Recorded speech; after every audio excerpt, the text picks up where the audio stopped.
Hello, my name is Clint Sims. Have any of you ever taken a vacation to New York City? In my opinion, I think that everyone should visit New York City once in their life just to see all that it has to offer. I have been to New York City once on a week vacation, and I didn't even start to see everything that there is to see in New York City. The purpose of my speech is to persuade each and every one of you to at least think of taking a vacation to New York once in your life. In New York, they have many things to do, such as sightseeing. There's ungodly amounts of sightseeing to do. You can walk almost anywhere you want to go in New York City, and it's pretty much the city that never sleeps because nothing ever closes. Let's see. The sightseeing in New York, you can take double-decker tour buses and go all over the city and see things such as the Hudson River or the Empire State Building or many other attractions. If you go to the Empire State Building, you can go up 102 floors to an observation deck and look out over all of the city, and it's pretty amazing to see everything from that high up. You can go to the Statue of Liberty, but when I was there I didn't get to go in because of post 9/11. They only let a certain amount of people in every day. And once you leave the Statue of Liberty, you can go to Ellis Island, and that's where all the immigrants came in to America. And when you're there, you see there's suitcases that people left behind, and it's pretty neat to see the original suitcases that the immigrants brought in with them. You can go to certain stations and learn your family history and see who in your family came through Ellis Island on their way to America.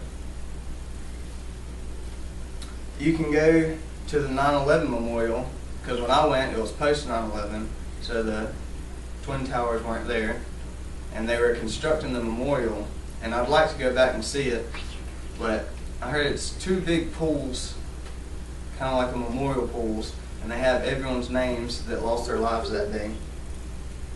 And besides that, there's numerous attractions.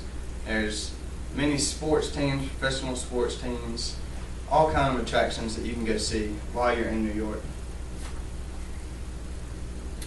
When you're there in the main part of Manhattan, most everything is in walking distance.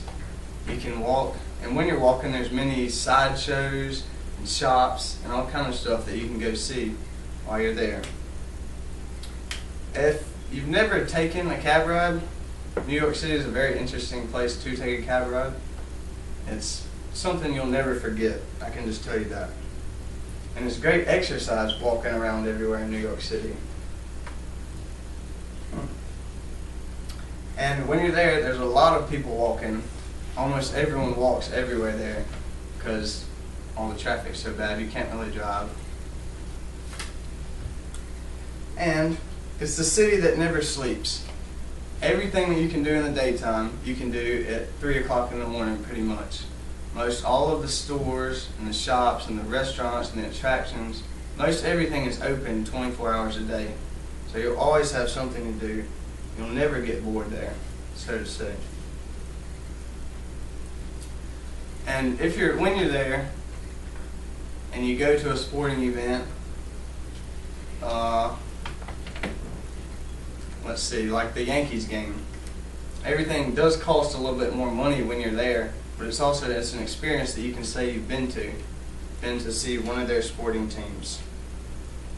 The purpose of my speech was to at least persuade some of you to take a vacation to New York City if you never have before.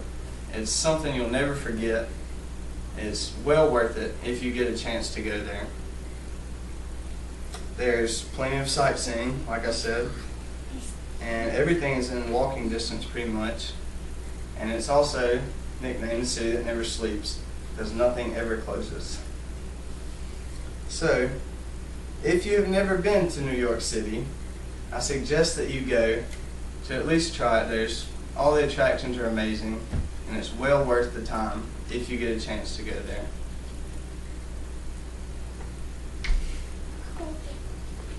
Thank you. Anybody else for me?